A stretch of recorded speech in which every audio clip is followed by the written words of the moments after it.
Yeah, but also they mention Sherlock in Ace Attorney. They'll be like, wow, brilliant move, Sherlock, but then there's a Herlock Sholmes, so like explain that, Capcom. But so yeah, he legitimately just swapped the S, made Herlock Sholmes, and continued selling the story. You know, I bet ACD would have let him do it if he told him he could have introduced him to some fairies. Yeah. He's like, I'll probably properly true. kill off your character for you. They become BFFs and Sherlock dies taking a bullet for him. I would love to have been in that room when he's writing it and being like, I can't use Sherlock Holmes. Okay, what do I do? What do I do? My God, like I've done it. No one is infallible. We're going to switch the S and the H.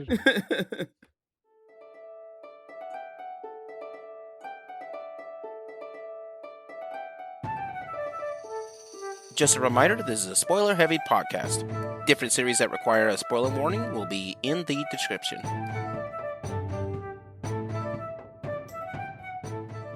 Hi, everybody, and welcome to another episode of Gaming Theater Podcast. Today's episode is going to be all about fun with crossovers and why we have crossovers in storytelling. Now, I have a lot of guests with me to help me out with this subject. Now, with that, let's go over to the Magical Merch Booth.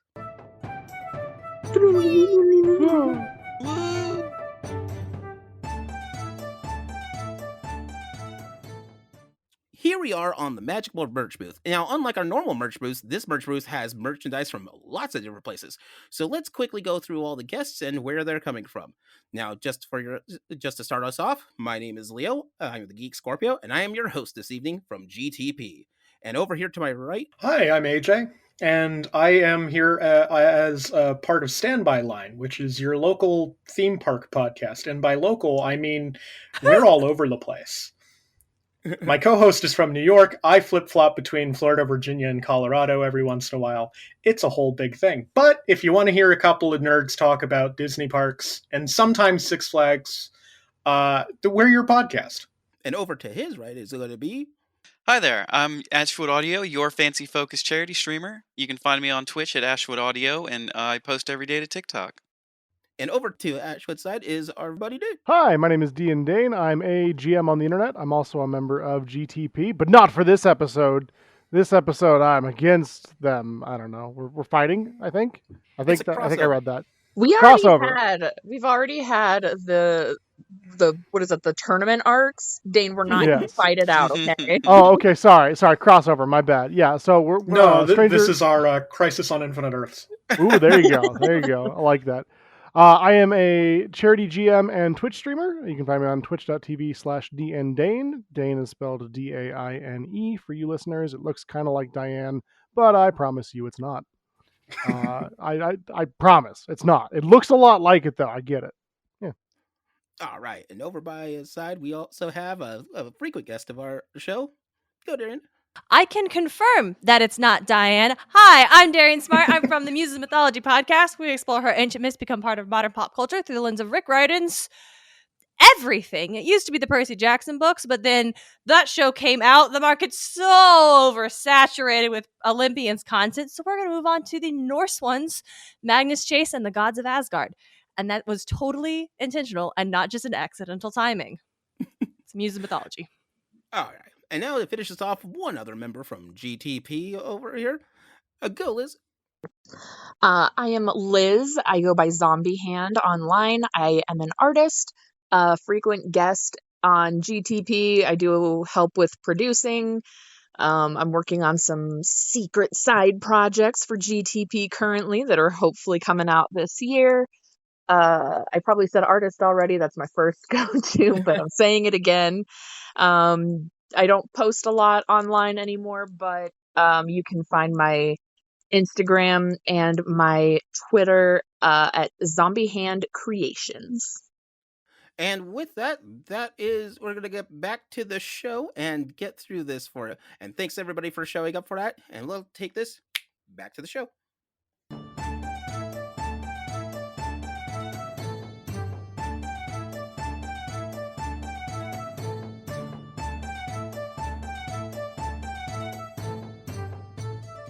So with today's episode, with all of our guests here, just like any cool crossover, you have crossovers with people that are around with you. And there's different reasons why shows and stories and storylines and such will do crossovers for that. Now, if you want a little brief history about this crossover, the very first, earliest known crossover has to deal with two very particular books. Mythology doesn't really cross over with itself, so we don't have to worry about crossovers until about the late 1800s. With two particular things. The earliest crossover attempt, and I have to say attempt because one is Arthur Conan Doyle, who wrote Sherlock Holmes, and I can't remember his name, but it's the author who writes Arsène Lupin. You have the world's greatest thief going up against the world's greatest detective. At least that's what the author tried to do. It didn't exactly work out, so Arthur Conan Doyle does not like it when his detective has to go anywhere. And from history on that, Arthur Conan Doyle didn't really like Sherlock Holmes stories. They were just profitable. He tried to kill off Sherlock Holmes. So this is the other fun thing. He is the first of the earliest known event of fans getting into an uproar to save their favorite story. Sign the petition. Save our flag means death. Yeah. A time-honored tradition. Yeah. Hashtag not sponsored. However, if you want to, reach out. But yeah, so we tried to make the author who did Arsène Lupin wanted to put Sherlock Holmes to compete against him. And Arthur Conan Doyle basically said, no, I am not letting you. This guy, I don't even want him to leave my stories. I barely like him right now. And so he's like, fine, I'll use a different guy. I think it ended up with Sherlock Sholmes. So the author's name is Maurice Leblanc. And when Leblanc wrote the Arsène Lupin versus Sherlock Holmes, obviously Arsène Lupin won. And Arthur Conan Doyle was like, I don't want you using my character.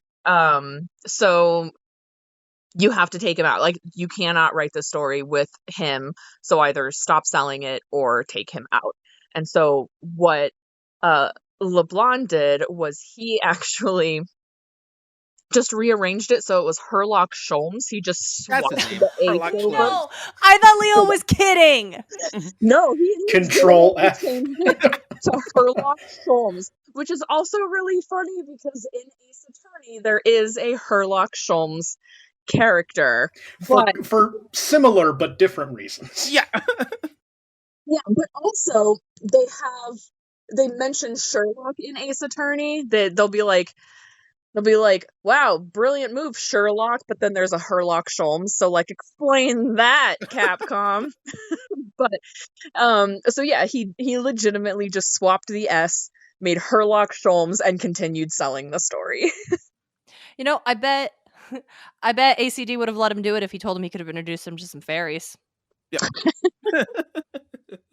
He's like, I'll probably properly true. kill off your character for you. They become BFFs and Sherlock dies taking a bullet for him. I would love to have been in that room when he's writing it, being like, I can't use Sherlock Holmes. Okay, what do I do? What do I do? My God, like, I've done it. No one is infallible. I think We're going to switch the S and the H. I think that, like, instead of that, like, oh my God, genius. I would have also liked it if he was like, this'll get him because copyright's not sophisticated enough. I was gonna say, like, what was Arthur gonna do? I mean, What was he gonna do? in that day and age, maybe fly over there and challenge him to a duel, but like that's, I think, the Fly. wow. Sail? Yeah, he was magic, okay? Everyone knows this. Well, with the fairies, yeah. So I'm so sorry. Yeah. You're absolutely right. He Dane, takes a thank you. fairy circle and he teleports to France, allegedly. Mm-hmm. I would have loved to if copyright was defined enough to turn that into a thing. Yeah. And LeBlanc has to be like, no, this totally isn't Sherlock Holmes. He's not addicted to cocaine. It's opiates. It's different. Original OC, please don't steal. This is the original OC. I love this. So, So, Leo, I've got a question about Yeah. crossovers in general. Yeah. Do we include things like guest appearances in this? So when I think of crossovers, one of the first things where my mind goes is the Adventures of Huckleberry Finn.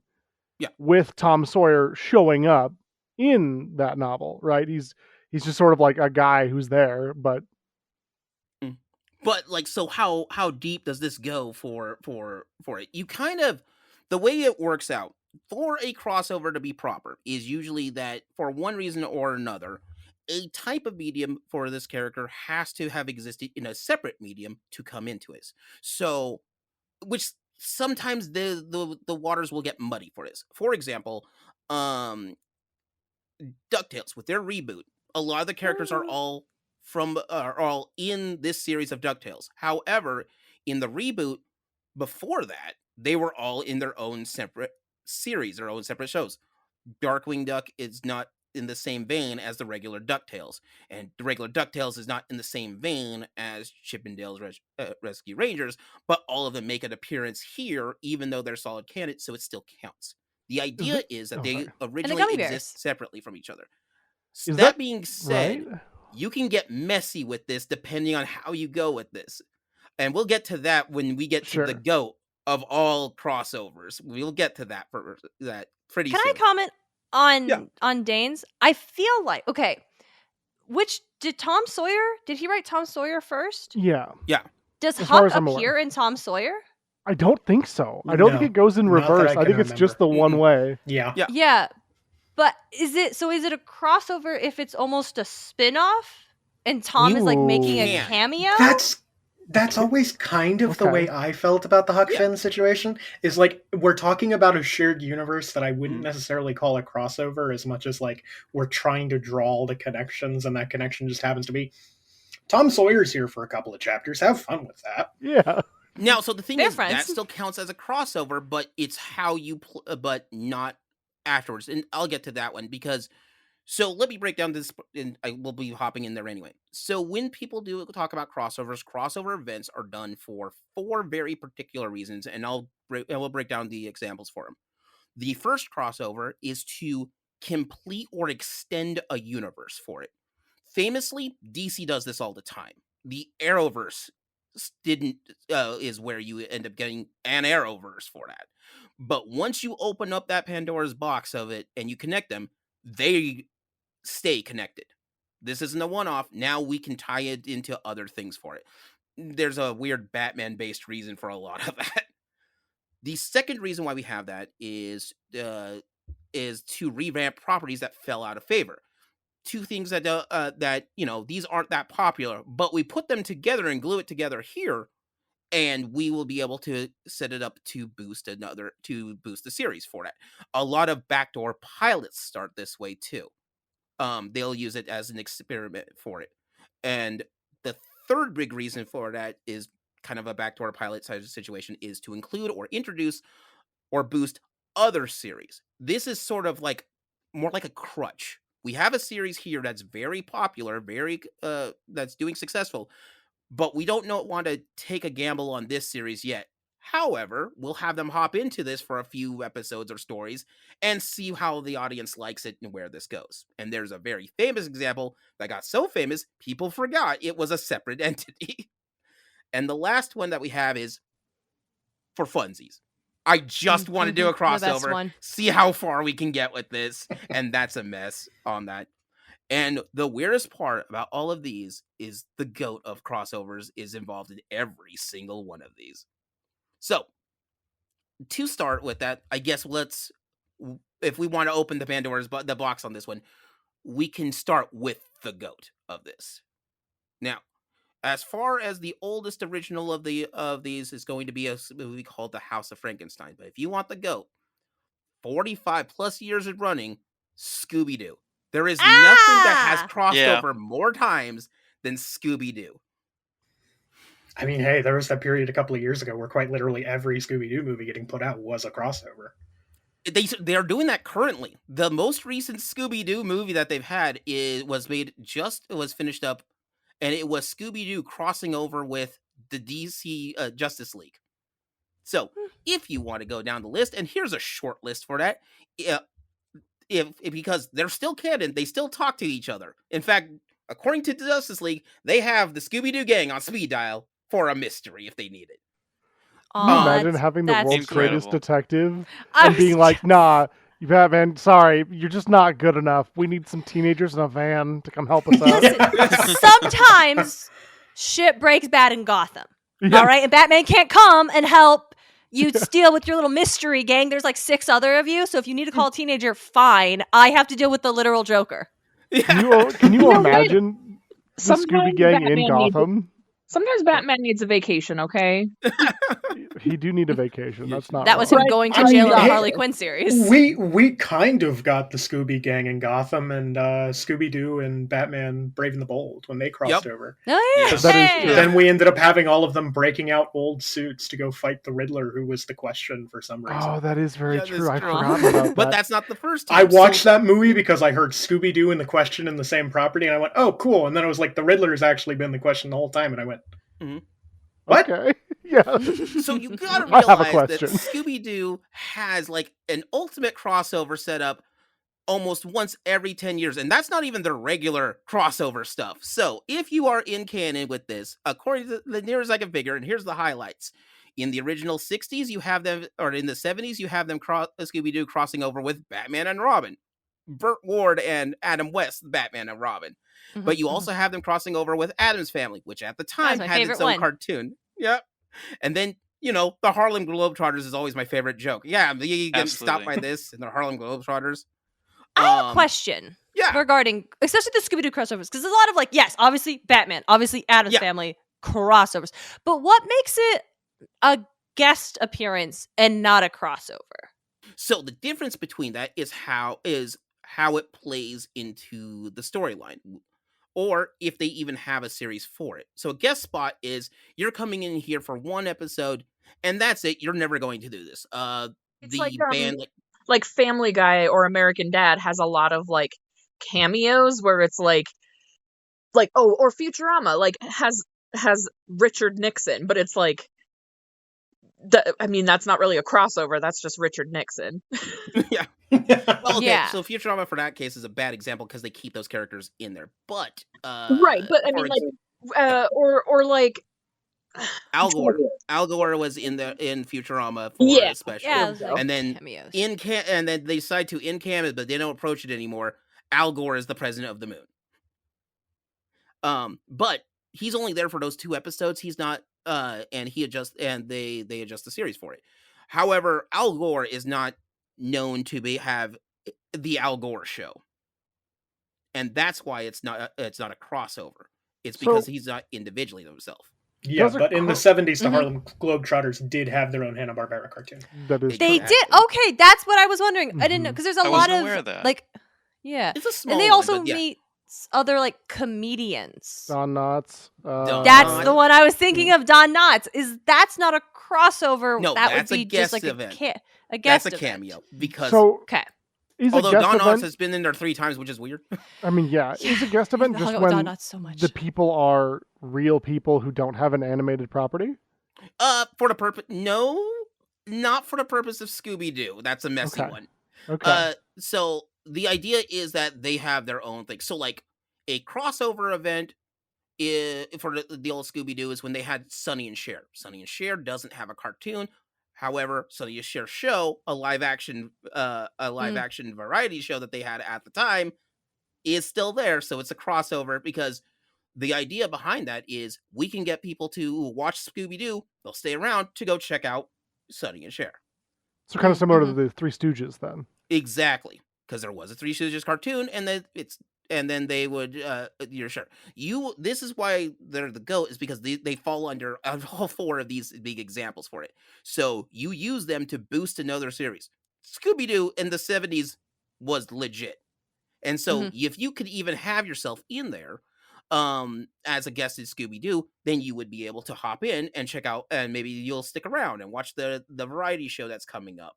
Or Brady Bunch was one of the spin-offs that are on there. Live action and animated doesn't matter for this purpose. Because at some point in the mid 2000s, one of my favorite Scooby-Doo crossovers is when they crossed over with Supernatural. And that was fun. My sister-in-law watched the entirety of Supernatural. Made my brother watch the entirety of Supernatural just so she could watch that episode. And I kept, as someone who watched 99 episodes, kept trying to tell her, you don't have to do this. You don't have to do this. You don't can have just- to. No, I want to understand it. You won't. You won't. I promise you won't. You could just watch it. You'll understand as much as if you. But she did. And I honestly fear her for it. Yeah, that's fair. That's a level of That's something. a level of preparedness for a single episode that even I'm not worth wanting to get through. She loves Scooby-Doo. Dude, big same. I will say, I think in more recent times, kind of after the Scooby-Doo Supernatural episode, Scooby-Doo Mystery Incorporated, 2010, 2011, I think is the time that was airing, has probably one of my favorite crossovers, which is Scooby-Doo crossing over with all of the properties that were attempting to rip off Scooby-Doo in the 70s and 80s. Yeah. So you get Speed Buggy, you get Jabberjaw, you get Funky Captain Phantom. Caveman. Jabberjaw was always one of my favorites. Jabberjaw's great. It's so good. And they just they're going to a mystery solving state finals. It's like a big event for their school, and all these other That was mystery such a clubs great are there. episode. Classic. Yeah. But how tongue in cheek can you be that you're like, yeah, I'm crossing over with the people who were ripping off my brand. Yeah, Yeah, and I think Hanna-Barbera is especially god tier at that, because Harvey Birdman had several episodes along the same lines. Harvey of, Birdman. we've got copyright lawsuits about the same premise 6 times. Yeah, very true. So one of the weirdest ones that Hanna-Barbera did was in the 80s. There was a series of shows called Laugh Olympics, which was taking different series with different parts of Hanna-Barbera's cartoons and crossing them over for us this series, which is going to be the Olympics, but with cartoon characters. And so that's a whole crossover upon the crossover on top of that.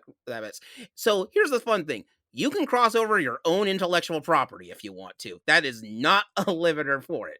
But yeah, this is why when it comes to crossovers, they're the GOAT. They crossed over with WWE for a while there. That was a thing. I remember the John Cena one. Yeah. How you couldn't see him? Was the Wacky Racers a crossover? We mentioned Laugh Olympics. Not Yes, originally, I don't think. They but added a couple of others, but yeah. Yeah. They make all I these loved characters Wacky for Wacky Racers when I was Racers a- and I then still give do. them their own premises and shows Yeah. later? Yeah. I like Penelope what is it? Pitstop. Oh, wow. Pitstop. That's and incredible. What do you call that? Those are all just spin-offs. They're all just spin-offs on top of spin-offs. And they cross over with themselves again. I always it's a confuse mess. Peter Perfect with Dudley Do-Right. Yeah. To this day. they're not that much alike character-wise, like in terms of the artistic style, but for whatever reason their personality, big doofy blonde dude. I don't know. It just every time I'm like, oh yeah, Dudley Do-Right was in Wacky Races. It's like, no, dude, he had his own show. I mean, yeah, I would have loved. Let's get that crossover episode in here. On a Get that chariot one pulled going. by moose. Yeah, I'm so glad someone brought up Wacky Races. so good. Oh, that's so Classic. good. I would like to thank Boomerang for their sponsoring this episode. Yeah, Boomerang is wow. Now that you mention it, yeah, Boomerang exposed me to so many Hanna-Barbera crossovers as a kid. And they're all over the place for that. So these examples are on there. So let's break down a little bit of these examples to just go over before we go nuts over it, because we can. So the first big one is to extend a universe. Probably the most important crossover event for this, and now it's being animated for that, is Crisis on Infinite Earths. So to those who don't know the comic book history for that, a little bit of backstory for it, by the time you got to the before Crisis, there was a problem in DC. Essentially, DC realized they owned too many thick comics. Too many things. So the problem is that if you were somebody new coming in, where do you start? All right, fair. At the time, they had 3 different Supermans. The one from the original one from the 30s and the one from the 70s are 2 completely different Supermans, and they're going side by side. In I fact, believe that they're Supermen. Yeah, let's get into this. What's the plural of Superman, folks? Supermans, Supermans? Supermeans. Supermales, Supermanities. Supermanities. Superman Eye is my favorite. Superman Eye. Superman. But okay, so like with this being a thing on there, they also had the Charleston comics, which is a whole different comic company that they just picked up the rights to. And it's a common practice if a company is going out of stock, is failing or something, if they pick up they catch over that. And DC will continue that going into the late 2000s, and with things like we just talked about it a couple of episodes ago. It's the company that makes Static and Icon and those characters. They picked them up. Image? Image. No, not Image. Dark Although Horse? it's God, who owns Static Shock? it's Was it Milestone you're thinking of? Milestone. That's the one I'm thinking of. I was about to say Malibu, but I know that's wrong. Milestone. Was Milestone independent? Oh It yeah, it was, and then it got relaunched Relaunched. as Mhm. a sublabel. Yeah, and we've talked about this in our animated episode, because one of the things that happens is if you watch Static Shock the show, that happens in the middle of Static Shock the show. The What? cartoon. So season 1, they're like, they treat Superman and Batman as cartoon as like comic book characters. Like, yeah, you know, Superman's over there in the Fortress of Solitude up north. Oh, and Batman's Bruce Wayne, and they just know it. In season 2, forget that. We don't know who Batman is. Yeah, Batman's Who's that here. guy? Welcome. What's happening? Who was that? What? Superman's in town? Who knew that? I didn't know Superman was going to show up. Wild.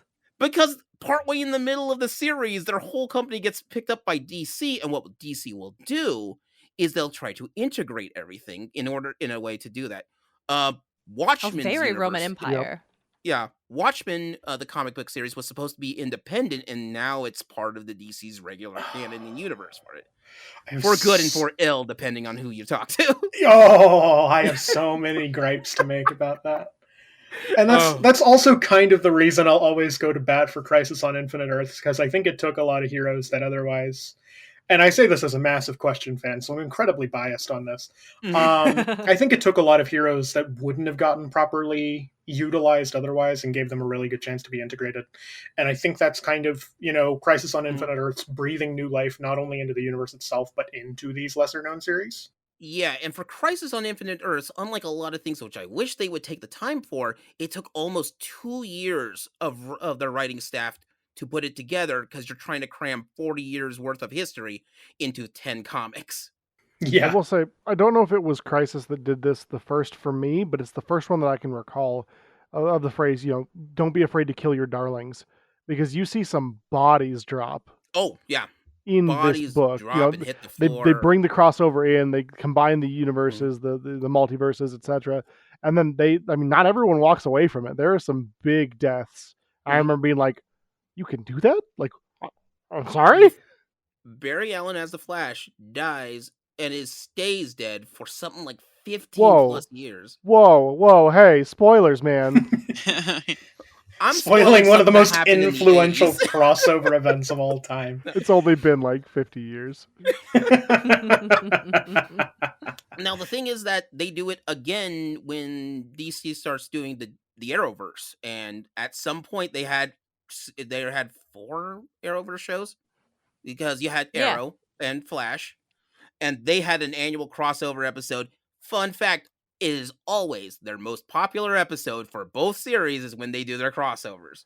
That's Every so single cute. time. I can't Those imagine friends get together. nerds liking two things that they already like together Oh. in one place. That doesn't make any sense to me.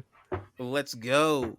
Did they do and- it as like one episode as part of one of the other shows, or did they do what some crossovers do, where they do like half of the episode is in our canon and the other half is in it? Because you used to get that with a lot of like Nickelodeon shows where you had to Mm-hmm. watch Yeah. both series. Yes, they did that. So both. So Yes. the episode's officially time slot is in wherever that episode was when it aired. So like if Arrow was on a Monday, you would get the episode from Arrow, and then Tuesday when the Flash came on, you get the next chapter of it in that series, and then you would have Black Lightning section, which is on the Thursday night is when it came on, and so they just did so for the audience. They only had to wait till the next following day to get to that episode.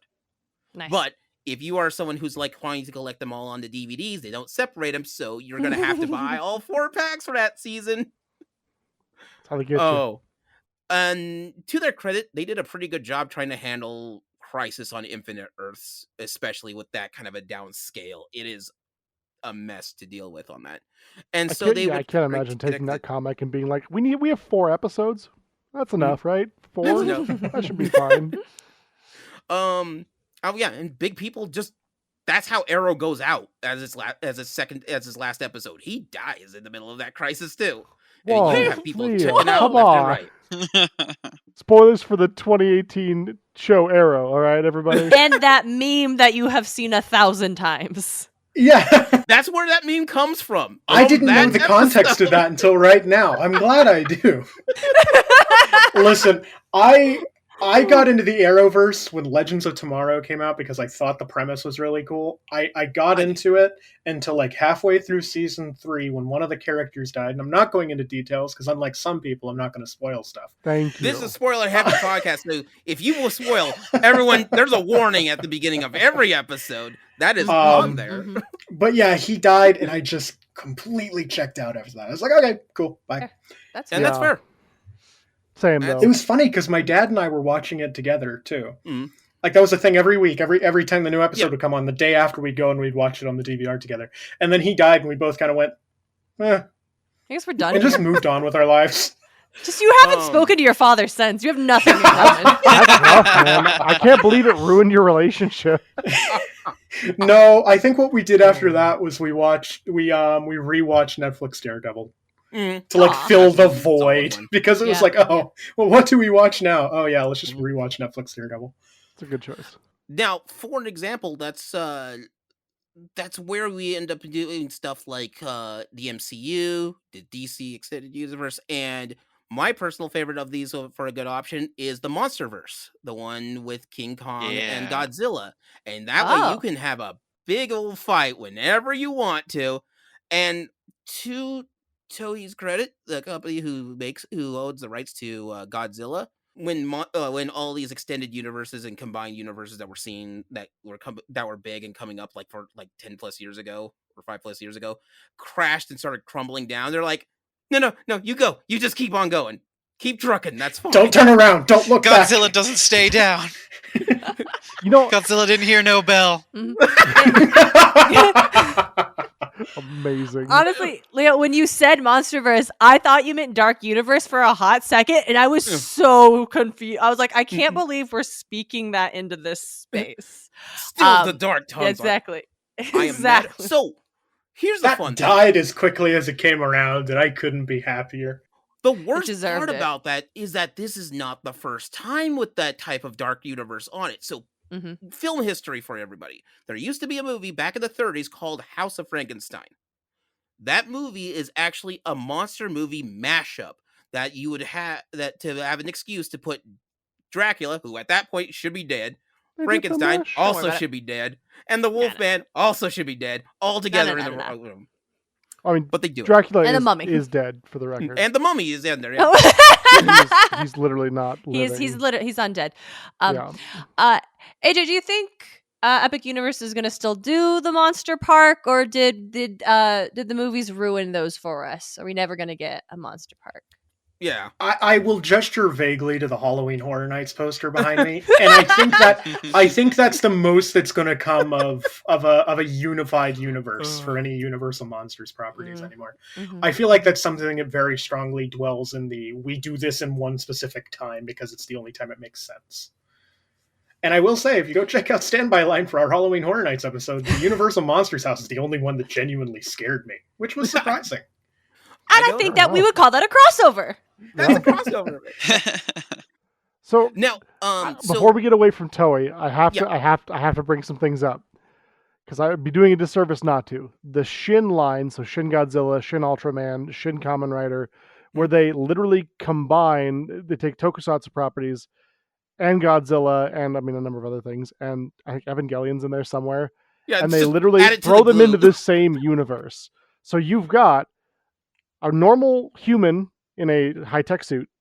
You've got a normal human who uses alien technology to grow and fight giant Godzilla-sized monsters. You have a giant Godzilla-sized monster in Godzilla, and you have Ava Unit 1. And they team up. They cross over for reasons, which, I mean, For check reasons. it out. It's honestly super good. Additionally, I do find it a little bit funny in crossovers in general, but Toei does this kind of the best in my opinion. Super Sentai is a property that they own. They also own Kamen Rider and a number of other ones. Yeah. All of these Power Rangers like shows. And inevitably, they're like, we want to either cross over with the two teams, the old team that's on its way out and the new team that's coming on its way in, or they want to cross over with the solo hero Kamen Rider and a team like Power Rangers, right? They want to get them in a room together. But inevitably, it always starts out in every movie and crossover they do that they're like, oh, you're being super whack to me. And they're like, you're being super whack to me. And then they fight at first. And going in, they're going to fight initially. And then they're going to make up and join forces and fight the bad people.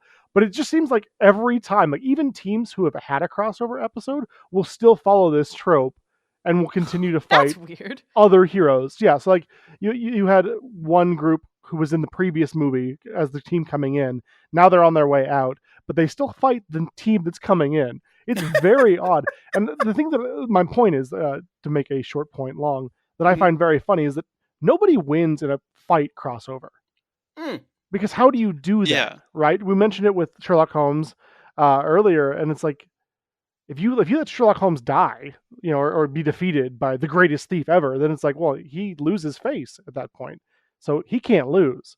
But the greatest thief ever, Lupin, also can't lose because then he's not the greatest thief, right? I find that dynamic very interesting because you just have this like sort of like immovable force and unstoppable force, movable object. Yeah. I screwed that up. Yeah. Fix it in post. It's like, but yeah, I just find that interesting. Oh, sorry, go ahead, Ashwood. One of the biggest questions you have with any crossover, or the most common crossover for fans, is going to be the who would win in a fight, and it's always going to be, you can't answer that question because then you're taking all the fun out of the argument. You're deflating the fans. So it's got to be, yeah, they totally fight, but it's going to be a stalemate, and then the monster of the week is going to show up. Whoever was like masterminding the fight and originally is going to be the one who shows up, and they have to team up, shake hands, the explosion's behind you, and you go in for the fight. Yeah. And I feel like that can be such a bummer in when that not even that. It's like you go in a crossover and as Dana said, like they can't lose. Neither can lose. And so I feel like it's really hard to make that thing you want to see, but I want to see these characters use their incredible things, the things I like about these characters. I want to see them, how they compare to each other, but I also feel like as an audience member, it's so telling that the instinct is always let's make them fight out of the jump and like have to satisfy that idea that superiority has to come from violence.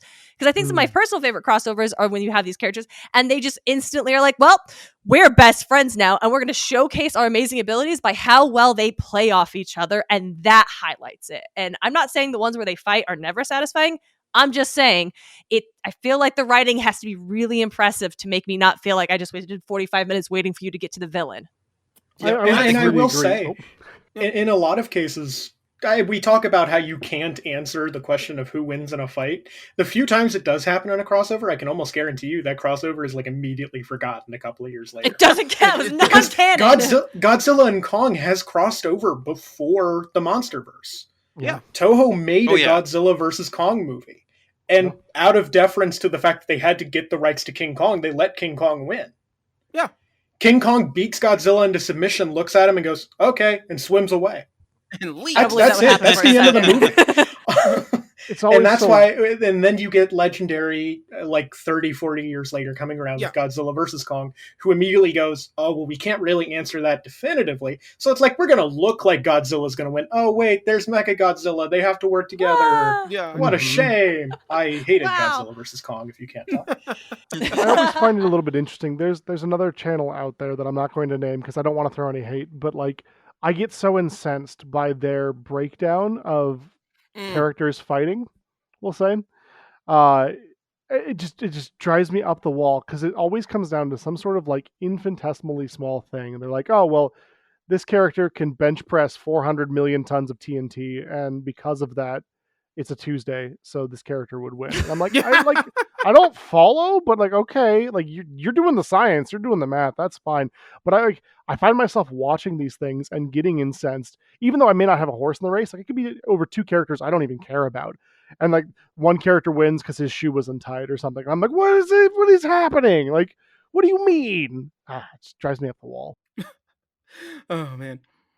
So like, and this is like or what is it? What was a big one back then? Nickelodeon did one. It was Jimmy Neutron. And Oh Dude, my Show god, the Jimmy Fairly Neutron Odd and Parents. Fairly Odd Oh, Parents. Yeah. Yes, that was. Oh, that's it. Because they listen. Is Jimmy gonna fight Timmy? That's stupid. No, they're gonna prove that they would be so much better in each other's lives. Yeah. I'm gonna go right out on say it. Timmy bodies Jimmy.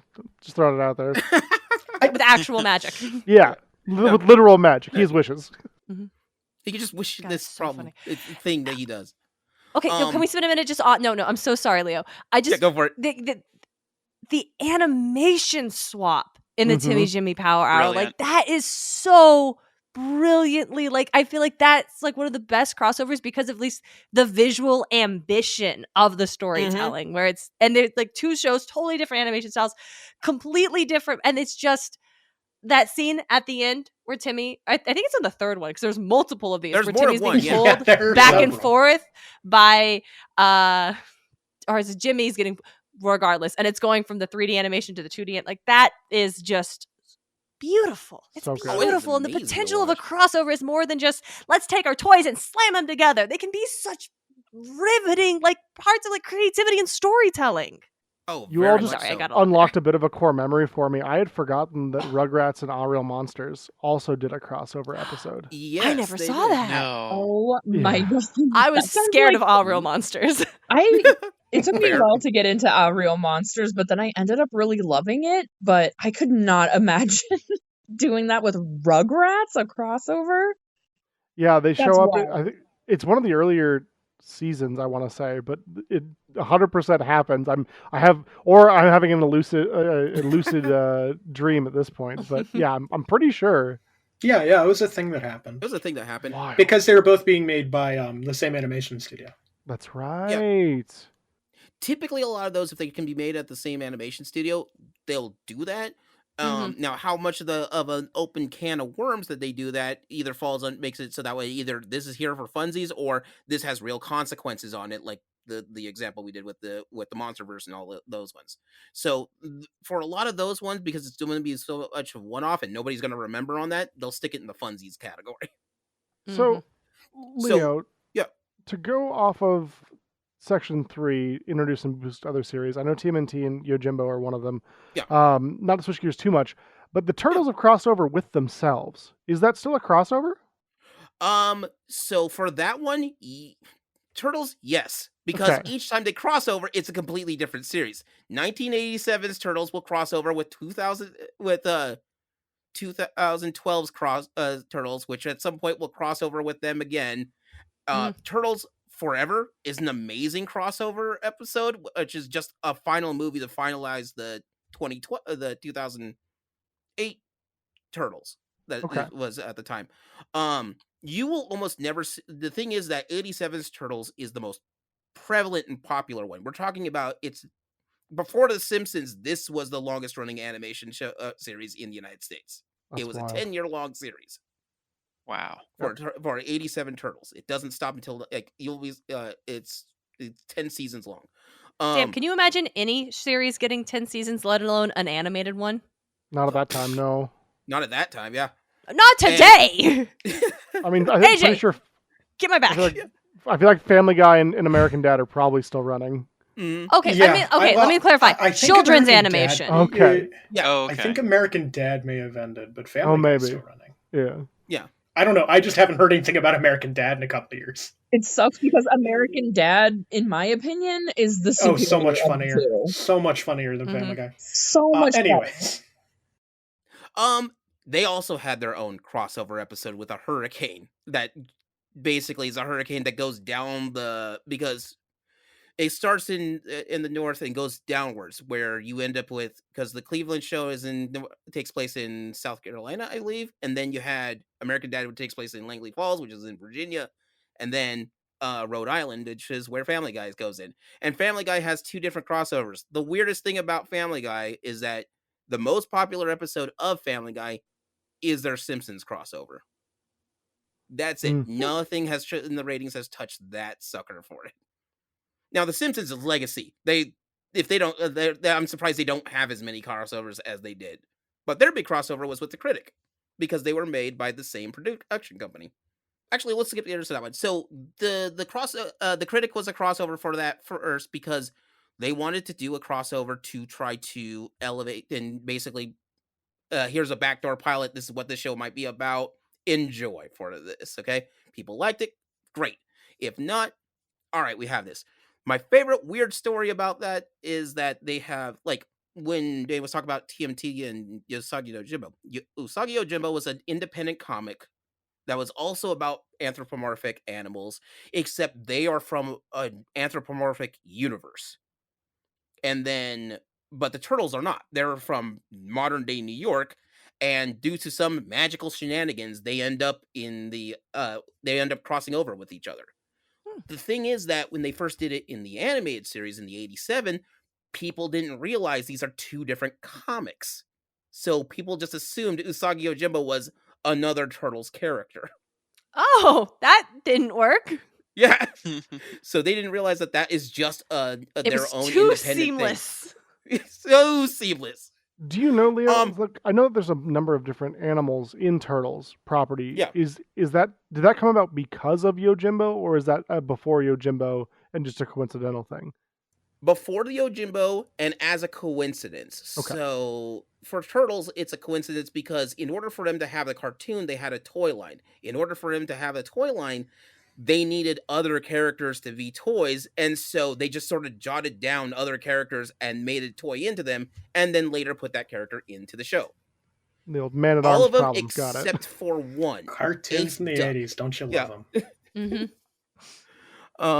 But yeah, and I mean, it elevated one particular toy company into being the third biggest toy company on Earth because of Turtles on that. Turtles as a thing back in the 80s and the early 90s was massive. That's actually that thing with the Usagi Yojimbo is why they don't do it very often, because the problem is they might not realize it's a whole thing to bring it up. Another one of the weird ones, example of that is NBC's crossovers in the 90s and late 80s. So let me backtrack for you. You remember Friends, right? If you've seen that, there's Friends, there's Seinfeld, there's Mad About You, there's Wings. There is also Cheers. Technically speaking, they all exist copacetically with each other. Mm-hmm. They all have a crossover episode with each other at some point with the same characters playing the same things. But not Frasier, because that's a spinoff. But not Frasier, because that's a spinoff. Although... But it would, Frasier's because it's still... And at some point, Cheers characters show up in there too, so... Good old Ted Danson episode. Yeah. Is that a cameo, or is that a crossover? For that purpose, yes. For Frasier, yeah. Yeah, it can be both. Yes. Okay. Just not part of crossovers at all. Just a fact I know. Yeah.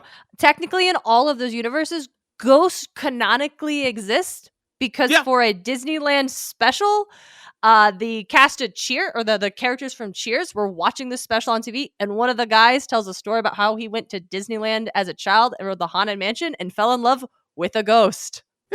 That's just, they just let them do that. It was the 90s. No one was paying attention. So the reason why this comes up is, and here's the weird thing, it's because of NBC. They had a mandate because Cheers at the time was the biggest sitcom ever back in the early 90s and late 80s. And because it was so popular, they used guests from Cheers to try to boost ratings for other new shows, so they would have them go out to these other shows as their own characters have to go. So, like, it's weird because, like, even Kelsey Grammer was talking about that once. He goes, I haven't played Frasier for 2 years, and this is before he gets his spinoff, and he has to remember that he has to come back to be Frasier Crane in this one sitcom for, like, one episode, and then has to jump it again. Huh. I think that ended up creating one of the biggest shared universes before Marvel, right? Because you had, like, all of these little Cheers characters showing up, and like all the way it those would cross over with other TV shows of the time, and so you would get like Twin Peaks in the same universe as Law and Order if you like connected all the dots enough times. Yeah, and they repeatedly do this. And then a lot of those shows are actually never happened because a lot of the ones that crossed over ended up in, what is it, Saint Nowhere? Yes. The one that I think famously you're right, ends yeah. with the young boy looking into a snow globe. Yeah. Say The- all of Elsewhere. Say Elsewhere. That's Yeah. all of the Say Elsewhere takes place in the mind of a child. Well, and if you do Twin Peaks, then you've got X-Files, because those universes are connected. I mean, Yeah. so Cheers takes place in the X-Files universe. When do we get to That's talk where about you- crossovers that were bad and sucked? I know we've been Whoa, talking whoa, about all of whoa, our whoa. favorites, Wait, but like, hold on. And then X-Files and Simpsons crossed over. Yeah, so Twin Peaks takes place in the Simpsons universe. Twin so Peaks does takes Cheers place in the by American extension. Dad universe. Yeah. so does Friends. It's Turtles all the way down. It's Turtles all the way down. We need a conspiracy murder wall with lines and strings Yeah. for this. Hold on, I'll pull my corkboard off from behind my camera. So if we want to take a second to just talk about the ones that we absolutely hate, of the worst crossovers on there, my worst crossover is ironically one of the best, and I hate it on principle. Not hate it because it's a bad episode. It's actually one of my favorites. So in the 60s, you had two weird shows. Batman, corny, classic Batman. He has his crossover with Green Hornet. And I am sorry. As much as I want to, as you can tell me, as much of a storyline, there is no way Burt Ward or Robin will beat Bruce Lee. That's why I hate it. There's Oh. no way That he is would so beat Bruce Lee. contrived. That crossover was so full of potential, but then they make the weirdest decision possible, having Robin beat up And Kato. they're gonna have to fight each other. Okay, so Bruce Lee's just gonna win a fist fight with this one. But given enough time and enough planning, Be like Batman water. could beat everybody. Yeah, but that's Yeah, still Batman Bruce can, but Lee. Robin can't. Part of me also wonders if part of that was the reasoning. Was if Kato beats up Robin, then Batman has to beat up Kato, and then it's like, okay, well, our entire crossover is just them taking turns pummeling each other for pummeling each other. That's why I think the fighting thing is not fun. Yeah. That, I mean, like, Kato's as far as I'm aware, in canon, like an adult person. Yes. Having him He's a beat grown up man. a He's child a grown man beating is up not a like great a look. 14-year-old tops. And in canon, Kato is basically as skilled as Bruce Lee as a martial artist. That is his thing. I've never seen them in the same room together. I will put it that way.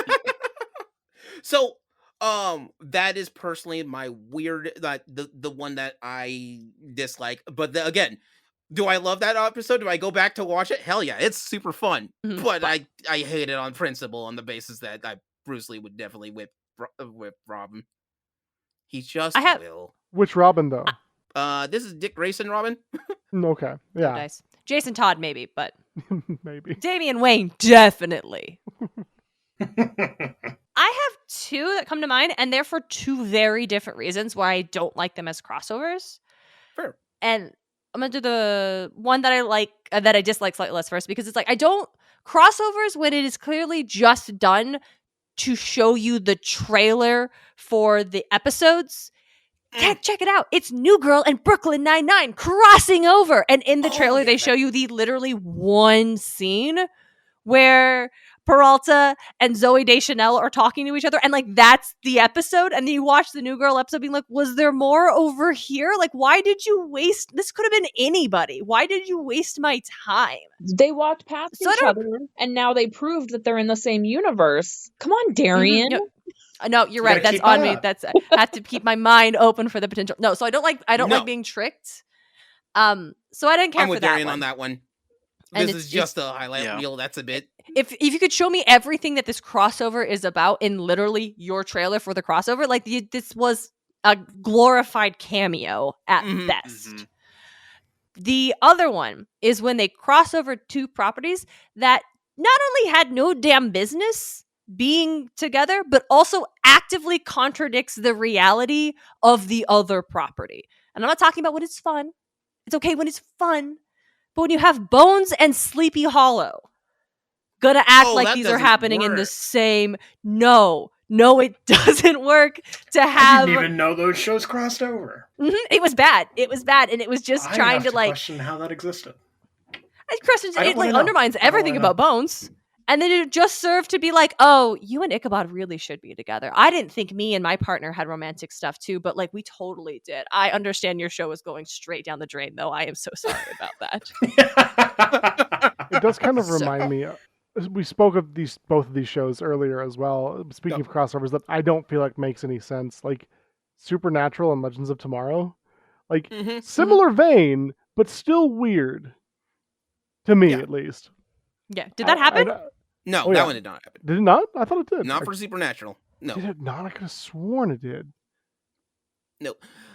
Maybe I'm imagining things again. My bad. Wait, did you say Supernatural? and Another Legends of reality Tomorrow? just bleeding into No, your no, they mind didn't. while you sleep. Really? Prismo? I could have. Weird. I will tell you what my most hated crossover is. All right, And AJ. I alluded to it earlier. It's Doomsday Clock. Oh. I am so mad that Watchmen is DC canon. It completely flies in the face of both what Watchmen was made for and what it says about DC as a universe. And let it be said, I'm not going to be here and like ride Alan Moore's train all the way down to its logical conclusion. But when you make a comic that is supposed to specifically be like dismantling the concept of superheroes and the idea of commodification of these kinds of stories, and then they turn around and go, okay, but we're also going to turn it into our biggest crossover event. What's the point, man? What's the point? Especially when DC editorial looked at Alan Moore when he pitched Watchmen and go, no, you can't use the characters we just spent several $1 million buying. Yeah. Make your own characters because we don't want to get rid of that investment right after we did it. Oh, yeah, very much so. That, and as a question fan, I will take this opportunity to quote the question 17, Rorschach sucks. All right. Ashwood, what do you got? Worst crossover. See, I like can't. Whatever part of my brain would be would like hold on to a crossover that I didn't like is like shut down, because all I can remember are the like fabulous bits from the Timmy Jimmy Power Hours and the Monsterverse that we've already talked You're about. a happier person. I love just a little bit. Oh, I love my that crossover in existence. Oh, Ooh. Liz. Avatar: The Last Airbender and Hollywood. Oh, what? Ooh, got him. Not wrong. I would it not be call Hollywood this- Internal, or would it just be M. Night Shyamalan for that one? Be all M. the Night. above. Fair. Yeah. Listen, the CG wasn't ready yet, but also, but also, But also, But also.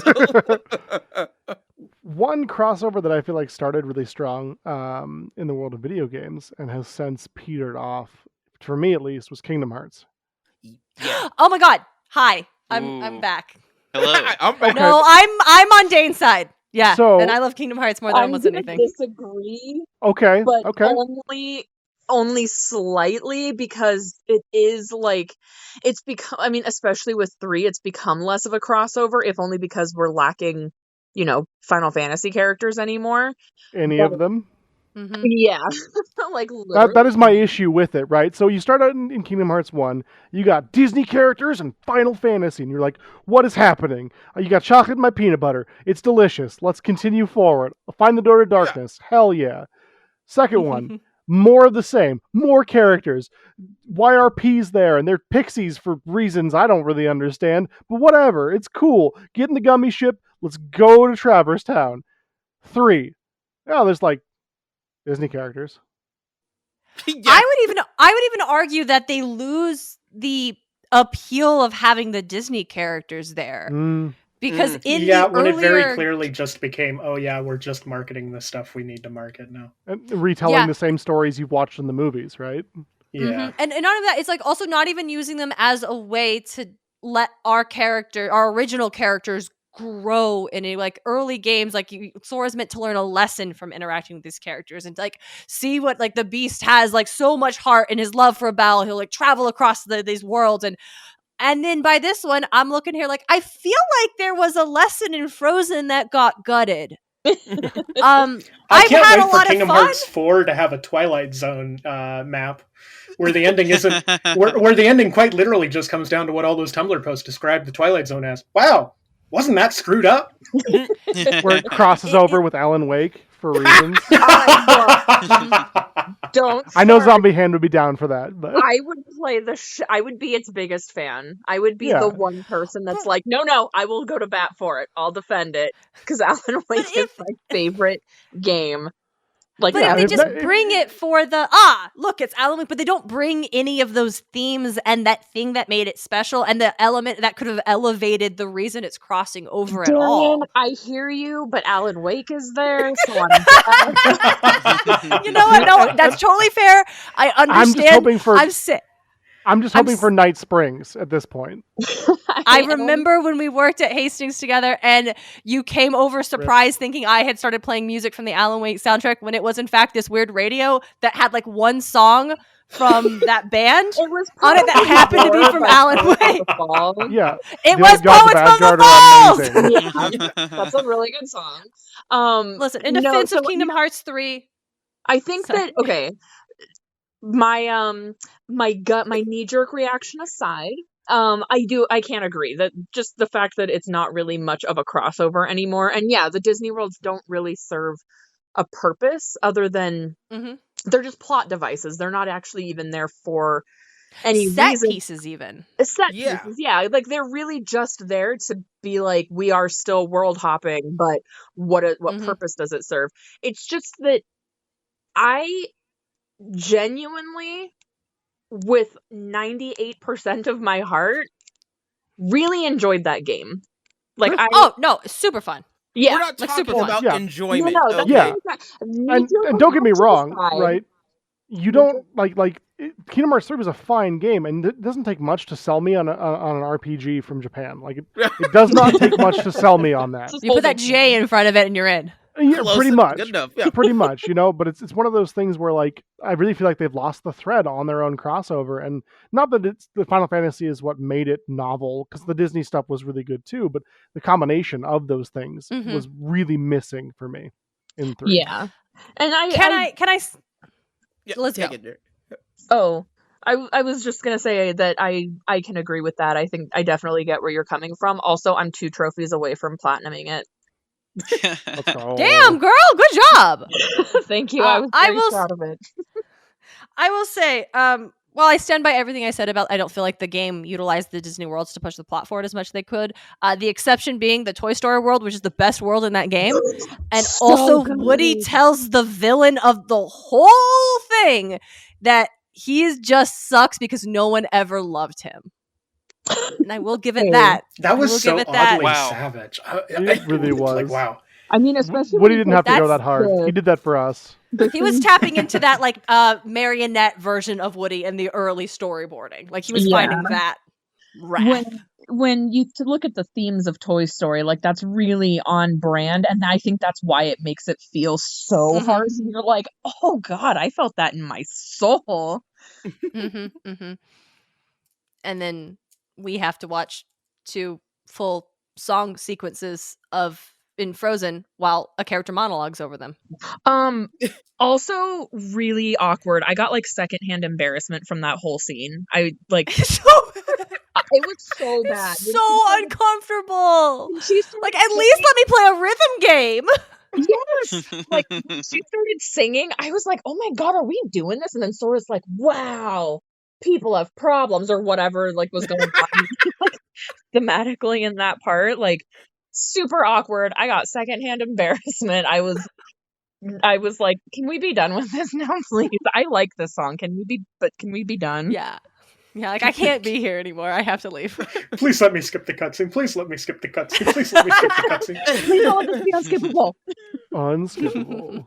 Looking at you, Xenogears or Xenosaga. I think Zombie Hand's the only one who hasn't given us because Ashwood's beautiful mind does No, not Hollywood have and Airbender. I love that though. But I love that for you. Ashwood, I do. because we you don't need have more to- Ashwoods in the world. The positivity it's is honestly- awesome. It's why I couldn't even keep up with Kingdom Hearts. Yep. It's the same part of my brain. That's fair. I know I too love that. much about Kingdom Hearts because I never Mhm. finished the mobile game, but I finished watching. There's this whole video series online that's like the chronology of Kingdom Hearts, Mhm. and it starts with the mobile game, and then just starts intersplicing to. like when Sora's little and Birth by Sleep. And I know too much about Kingdom Hearts now. I probably should just I don't lobotomies are still a thing probably. I like dip into the wiki sometimes to be like, what's going on in the mobile games? Mm-hmm. Mm-hmm. What's Oh my Oh God. no way! Wow, really? That Ven kind is of like here. I would What's Sounds like happening we in the need mobile to game? None of this makes sense. I regret Yeah. opening it. Sounds like we need to have a Xehanort's Kingdom still Hearts the only episode. character who's not perfectly pale, and he is in fact the villain. Great, cool. No doubt. cool. As long as we got something. He's been Norded. Been Norded. Zamia, do you have one hateful crossover Sorry, one what to give to us? crossover? A crossover you dislike. I gave the Do worst not one. enjoy. Yeah. Avatar in Avatar Hollywood. versus Hollywood. On Hollywood, that's a good cross. Yeah. I also would accept Alien versus Predator. Was not a Aliens fan. vs Predator. Yeah. One of my favorite crossovers, which I guess isn't technically a crossover anymore, and I'm gonna blow a lot of minds here. I know.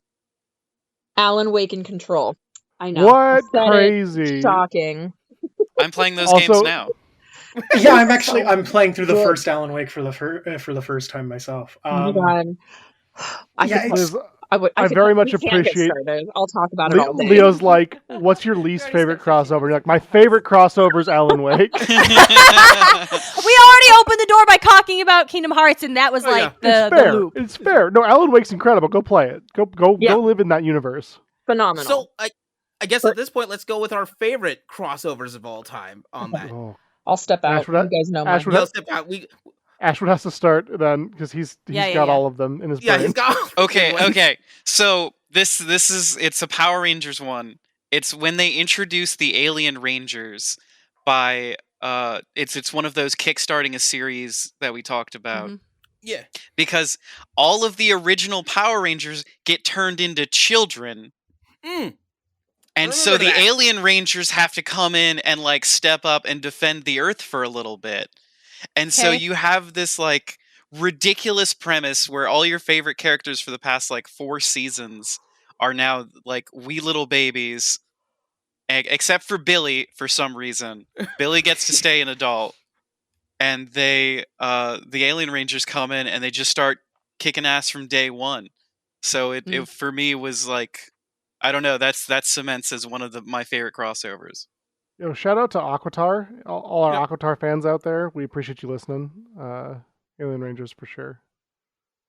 I do find it funny too in that crossover that like some of the children looked a spitting image of their adult or of the older actors, Yeah. and there are some that just did not look even remotely like their. And it was like what the Their point of counterparts. Turbo, which I think was the series that predated it by one, Yeah. involved a child that could morph up. He when he morphed, he Yeah. became an adult, and it's Yeah. like you had a That's just built-in problem Some Billy that's already solved. bullshit. Mhm. Oh man, Yeah, absolutely wild. That's a good one though.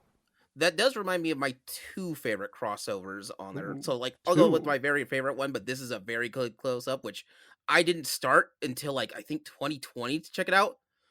Forever Red. That episode is Yeah. like the single best Power Rangers episode out there, and it is a crossover with what is it?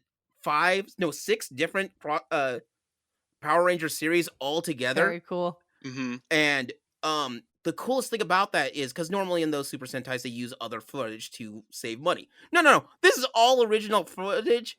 Every choreograph That's that so they did good. was specifically tied to every single person. That's like, this is how they fight in their series. This is exactly how we want them to fight here. We're not getting, and they, or as some people who have seen the back tile of that is, we gave them a good budget because Saban's cheap. No. I need to put some extra money into this to make sure it works.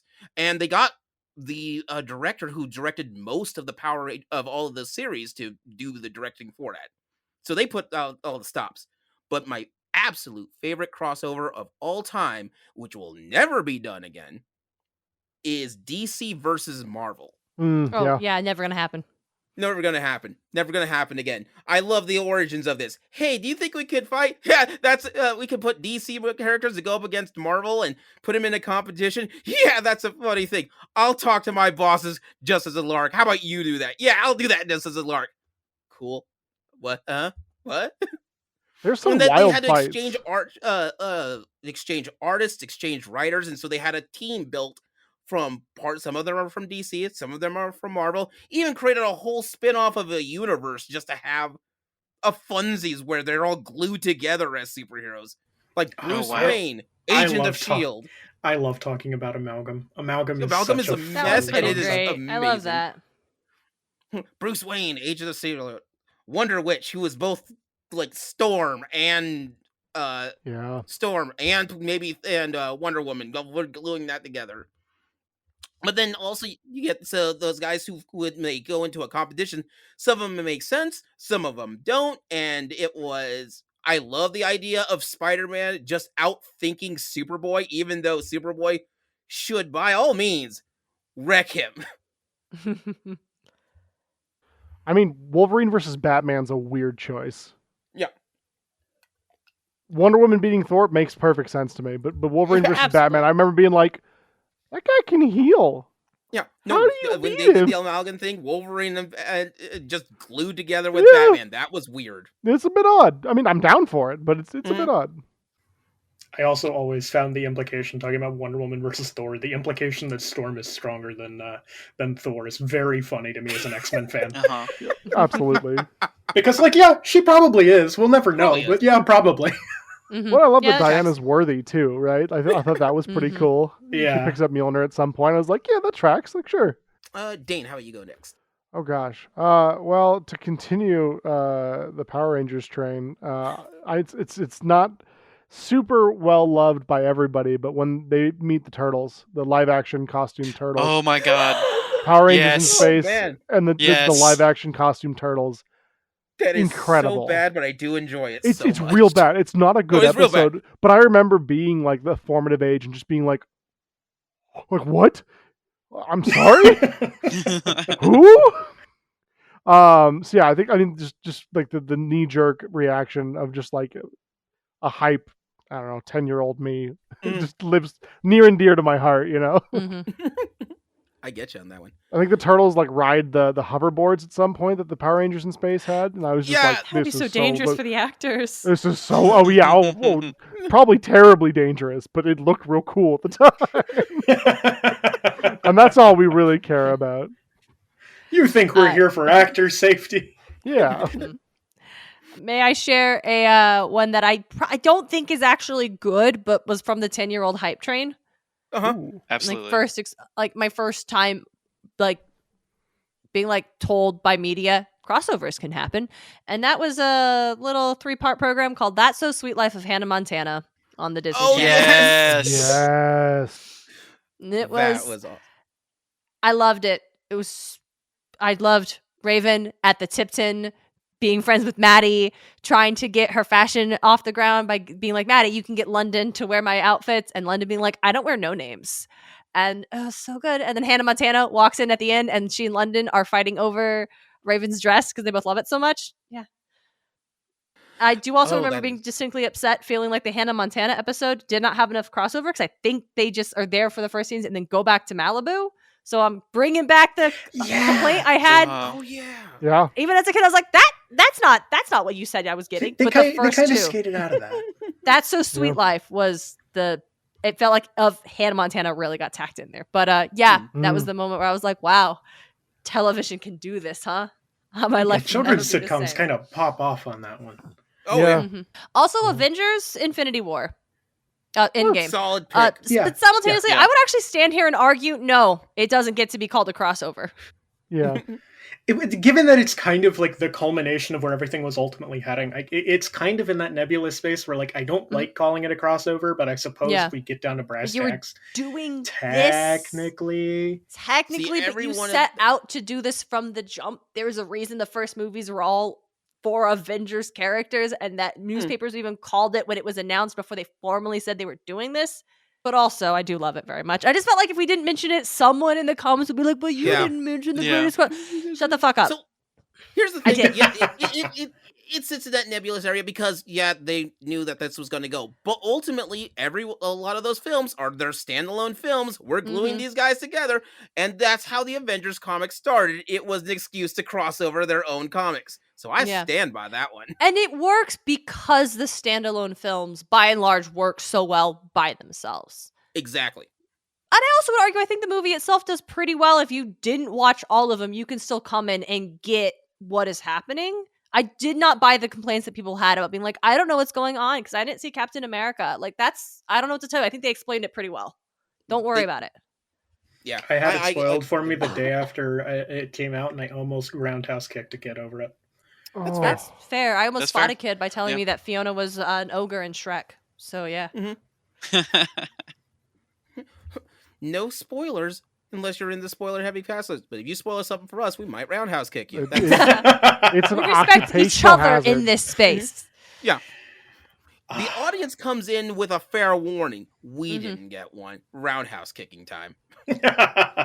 Although, I was a theater kid in high school when Infinity War came out. So I was walking into rehearsal one day, and the guy in front of me was chatting about how he went to see it opening night, and I went, "Hey, don't talk about it. I'm seeing it on Saturday with my dad," and because that's his day off. And I'm like, "Okay, just shut up because I want to go into this fresh." And then he's like, "Yeah, when Spider-Man died, I was like, oh my god." Whoa. Oh no! I hope that's a that roundhouse man kick. is That's on there. site. nothing That's on site. but On site. just. I wheeled around with so much anger that the only thing that stopped me was somebody shouting my name somewhere else. And I went, they probably saw what was happening and knew what they had to do. That's a good friend. Yeah. Now, here's the thing. It could be just holding you back until they figured out what happened and just let it go. Yeah, better friend would have I didn't tackled the talk guy about himself. it after. I don't think I mentioned it for like a week after the fact. Because I was like, if I mention it again, I'm going to get angry again. Yeah, and you don't. This you don't is need that just color. justice on its own. But no, that's a good pick for that. UJ, do you have one? It is so hard to pick just one. Yeah. Agreed. I'm going to go with two. I'm going to drive by mention one, and then I'm going to get into detail on the second one. The first one is Fables, which is a 3-part comic event in 1987. Dennis O'Neil wrote a bunch of different comic series, so he had 3 of them cross over because they were philosophically, like story-wise, kind of bound together. Yeah, fair. So they all kind of come together in the same space to be like, okay, these 3 characters are working through the same issue. The more important one, because I think it's funny and because I think the opportunity was not appreciated when it happened, is Freddy Vs. Jason vs. Ash. I Ooh. day one got those comics. Normally, if I collect comics, I usually do trades because I don't like to have the individual comics, but not that one. That one is so beautifully done. I read that every chance I get, every couplets a year. And I appreciate it most of all for putting Freddy and Jason together, who we both already know, neither of, like, they're both murderous monsters, and then sticking Ash next to them, but not going like, oh yeah, Ash is a hero in this situation. No, Ash is an asshole. Oh yeah, he's a dick. He's such a jerk in that comic, and it's so perfectly in character. My favorite part of that comic is Freddy is trying to mess with Ash from Army of Darkness and Evil Dead, if you don't know. And he's trying to mess with his head by putting him inside his by making him relive the memory of him losing his hand going back into the cabin. And Freddy's just laughing it up, gucking it up, and Bash has already cut off his own arm and he's ready to go again. Like, what? I know how this plays out. I'm not phased. I'm not familiar with it, but I can imagine just between Freddy and Ash, it's just one-liners back and forth. That is a significant portion of the back half of the story. Yeah. I would love a cut to Jason, just no speech bubble, just he's here. He's here to party. It's like, I didn't ask to be here, and yet here I am. I have a summer camp to run. I gotta Sorry, go. I follow an artist who does Jason as the camp counselor, and it does have my heart. So it's like, is that but the like, one nice, with no, like he's the great. short shorts? Yeah. Now that you mention that, there's part of that me can that be my favorite desperately actually. wants to see like Friday the 13th and Sleepaway Camp do something. I wish somebody came up with that. That'd be very good. So before we end up going out of this one, this reminds me of something, a part I wanted to mention, which is a section out of this I'd like to call crossover hell. These are crossovers that are fully intended to go through, but for one reason or another, the work to get it done never happens. A good example for that is two big things, and they're both Army of Darkness and Ash and Evil Dead related. So the movie Freddy versus Jason came on, and that reignited people's love of these big, slasher films and such. And so the next one that they wanted, that the writer who did Ash versus Jason versus Freddy, but their Ash is a mess of a rights convolution on that. And it's like there's no even Bruce Campbell was on board to do this, but he couldn't. But Bruce Campbell actually has a good majority of the rights for Ash. Huh. And so the reason why I bring this up as part of the Evil Dead game, because this came up on that, technically speaking, there is 4 different Army of Ash characters. There is the one from the first movie, because it's made by a different filming company than the one for the second movie, which is made by a different filming company from the one from Army of Darkness, which is made by a different filming company, which is made from the one that came out for Ash versus the Evil Dead, and the Stars show, which is made from a different company. So the only thing they have in common is that fact that Bruce Campbell plays all of them. But you have to pick and choose which one of these that you go with in order to figure out which one of these characters that you get to have, which also figures out which one of these things, and it's just a mess. And because of that, the second movie never got made for it. But the writer loved it so much, and it's easier to get rights for comics, and so they let him make it as a comic book series for that. Yeah. That and you have like the rights holders of Freddy and Jason going, well, we're not sure we want to do another crossover again so soon, and it just turns into this whole thing of like a million different rights holders going, wow, that would be cool, but also, but and my money. There's also this big deal for them, like, because the thing with Ash is he's in horror films all over the place. He's also the hero of the story. By far, he is the hero. So they might have to let Jason get his butt whipped by Ash. Will you let us have this? Well, no, if Jason's just super strong and shoots us. Yes, but Ash does win. That's his thing. He survives to the end. Yeah, and then they mentioned, oh yeah, so when Ash kills Freddy, and the guys who own the rights to Nightmare on Elm Street at that point went, whoa, we just killed him. We can't do that again. Now, sometimes you get these kind of healthish things that actually work out. Good Omens. You don't think of 2 writers being able to kick together like that, because usually that's a lot of extra work together. Darian just fully snapped to it. I was looking up some crossovers I wanted to make sure so I could share and be part of the conversation. I was not paying attention, but to be fair, AJ was absolutely correct. I snapped fucking attention. I just watched your head go, whoa. It's like whenever you hear, whenever anybody mentions Alan Wake, you can just hear Zombie Hand smell the word out. Straight up. What was that? Yeah, no, it's the exact same thing. It's but it's like, it's interesting. Like, you don't expect to. Alan Wake? No, we said Wallen Ake. Wallen Bake. Wakeboarding. Yeah, it's our new character. All in for wakeboarding. I'm so sorry. I'm so sorry, Liz. That's my bad. I know. But honestly, look at Good Omens, like Neil Gaiman and Terry Pratchett. It was before they had become Neil Gaiman and Terry Pratchett. And so that's actually the reason they never got to write the second one, was because they became those juggernaut like authors, and they never got to do that again. So it is this amazing like moment in their scheduling and their career trajectories where they got to go together, and just these 2 writer friends got to make this thing. And damn, isn't it cool? And did we get to call it a crossover? Or is it just like too artistic? Why are we talking about Good Omens? Collaboration. So this is when you get you can have a crossover where it's collaborative crossovers. So the crossover is with the collaboration, not necessarily with the characters themselves. Because you'll never see Neil Gaiman and Terry Pratchett work on anything together. No, never again. For obvious reasons. Yeah. For a Venn diagram, collabs and crossovers. But but could we have that again? Probably not. That's a crossover that's just a mess. And sometimes it's a mess in scheduling. It's a mess in what they need to do. Um, yeah, so these are like the types of crossovers that you either wish that's going to happen or might not be able, or has happened once, and you can never catch that kind of bottle lightning. When we were talking about DC versus Marvel, the rights alone to that smorgasbord, you need two big giant comic companies to sit down and agree who's going to do what and where they're going to happen for it. Never gonna happen. Never going to Ashwood's happen. cooking something, I can tell. I saw Oh, Devil's I'm Glee. just very excited to talk about dream crossovers Ooh, okay. because it would never happen in a million years.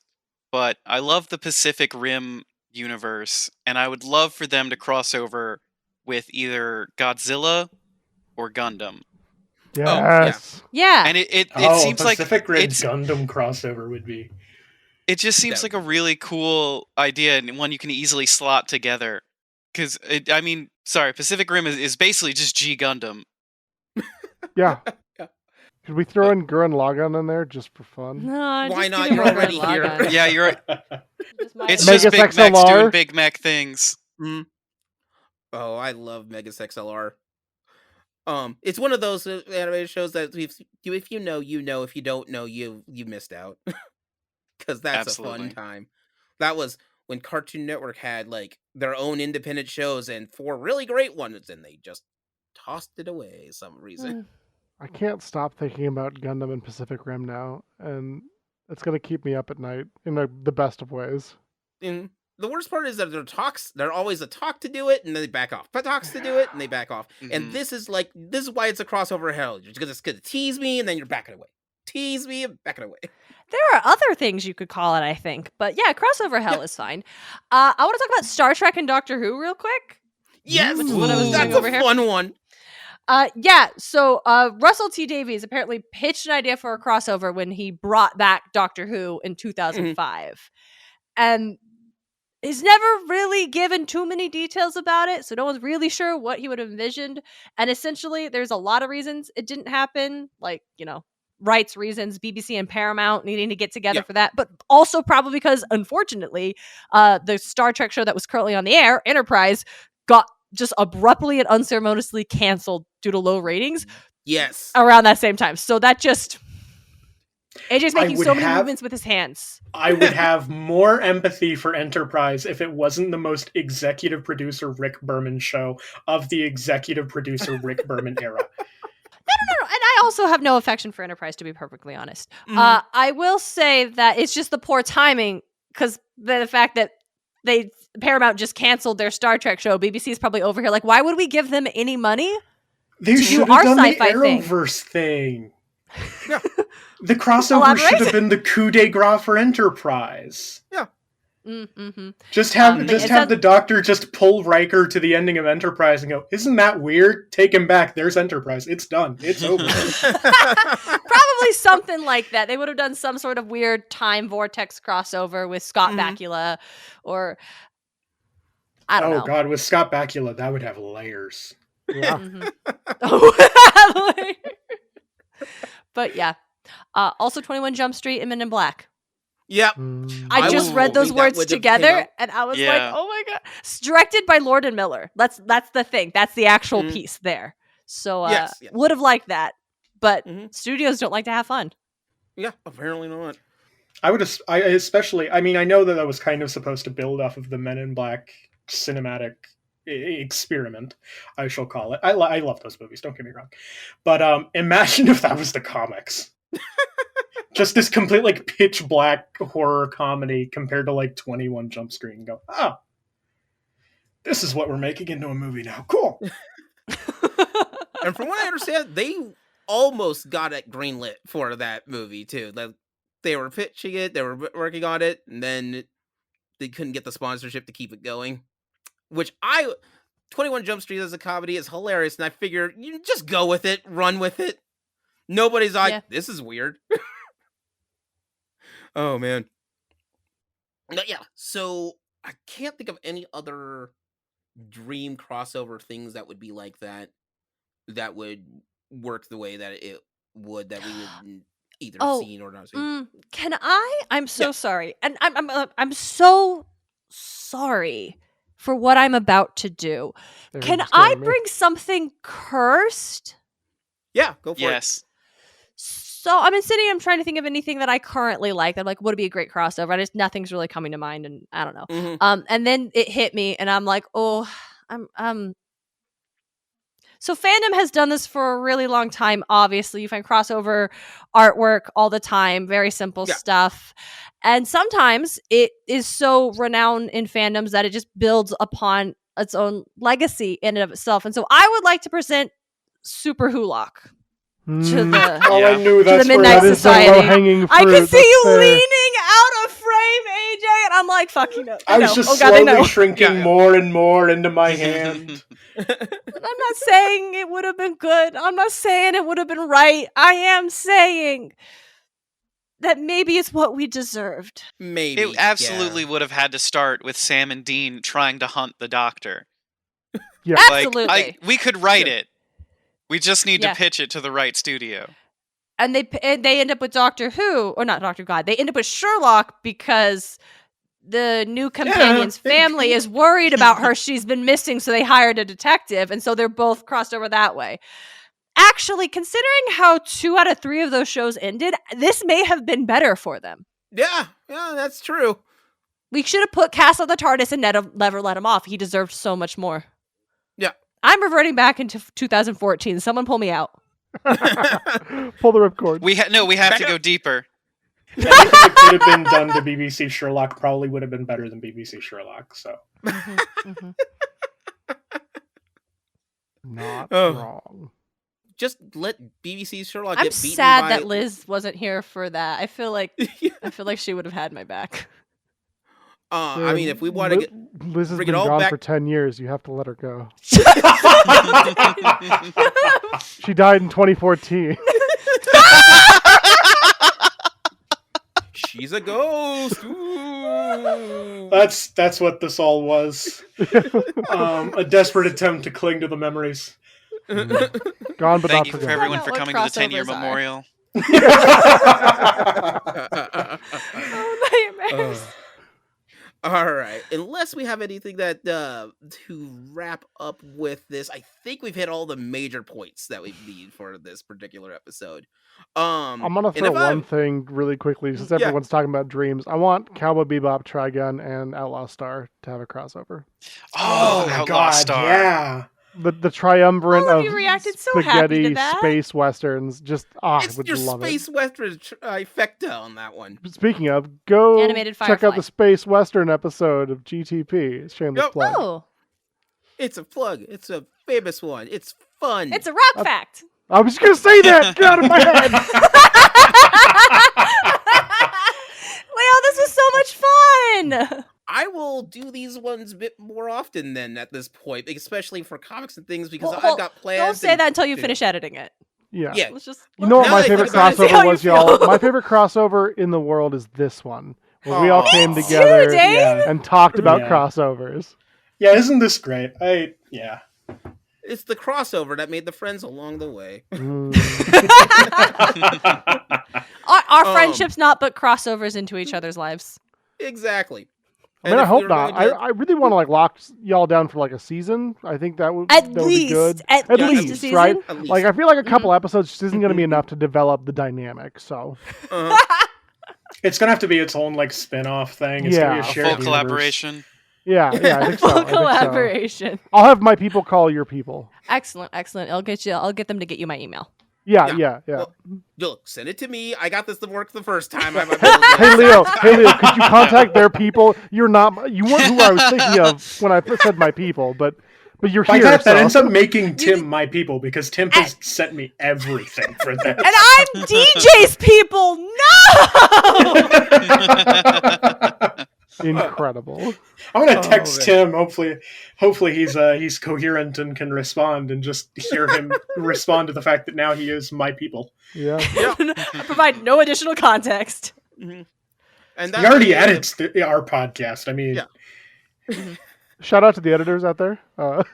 Thank you for We your love work. you, editors. Yeah. Yes. Shout out to our editors, and Darian and me just raise our hands. Yeah, Yeah. we know what we do. Shout out to my editor, Lucy. She just took over editing for the Aragon podcast so I can write my damn book. Hey. Yeah. E. So with all that being said, this episode will be coming out should be February 2nd. So our next episode will be available on February 16th. Now, thank you for all the guests that happen to be on here, and if I know myself with crossovers, there's a good chance we missed a crossover or two that we may have to come back here to do another crossover. Oh, That being I guarantee you we've missed a million. Oh, I Yeah. missed a Just million and a half. I got Just a to catch bomb. the bomb. comments, does Scream. Super Smash Brothers count as a crossover? Yes. Ooh. Yes. All right, had to I get it in was there like- before the A comments. non-canon Yeah, that's fair. crossover. Well, Not- especially the newest ones. Yes, Yeah, they technically. cross over with whatever they want to do. Yeah. It's its own Teen- canon now. Teen Titans Yeah. and Teen Titans Go. That's still a Mhm. crossover, two separate things. I count it. Mhm. There's a special name for that, the Bat Family crossover. True. Yeah. Oh, that being all said, we'll if we were going to end the way we start, probably DVC's Sherlock should have ended with Lupin coming out of retirement to do something. Just stabbing him in the back, Yeah, running stabbing in the back. away. Lupin and Sherlock starts the crossovers. Lupin and Sherlock will end the crossovers. It'd be really weird though, Leo, because Sherlock is a person and Lupin's an anime character. That makes it even better. Look, if Star Trek can have an animated live-action crossover, we can have an animated live-action crossover. Like the Jimmy Neutron one we mentioned earlier. Hey, it all comes back around. It's Hey, all coming around now. if you've made it this far, Podcasting listener, is an Ouroboros in its own hellish form. if you've made it this far, listener, that was for you. That was was- for you. that Thanks was for for- sticking with us through this whole thing. And if you skip to the end for some reason, yeah, that's Go on back you. to the beginning. That's on you. If you skip I mean, to the that's end, fine. you get Leo this- still gets to listen. So, you know what? Thank you for that, honestly. Yeah, Yeah. Thanks for Yeah. still making sure he got to So yeah, listen. if you have to skip to the end, you got the punchline. Go back to the beginning where the start of this joke We will be. promise it's worth it. Like, it's totally worth it. Great Yeah. payoff. Super great payoff. And that being said, this is Gaming Theater Podcast with everybody else here logging off. Bye, everybody. Bye. Bye. Bye. Toodaloo. You said it.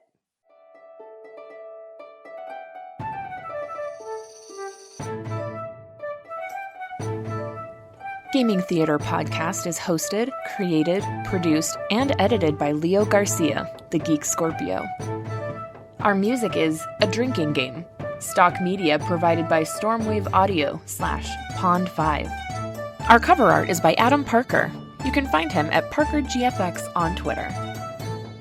If you want to send us some money to help with these episodes, you can do so at patreon.com/gamingtheaterpresents. Want to send support that doesn't hit your wallet? Please leave a review with wherever you hear your podcasts and share our podcast with your friends. It really helps out. Thank you for listening.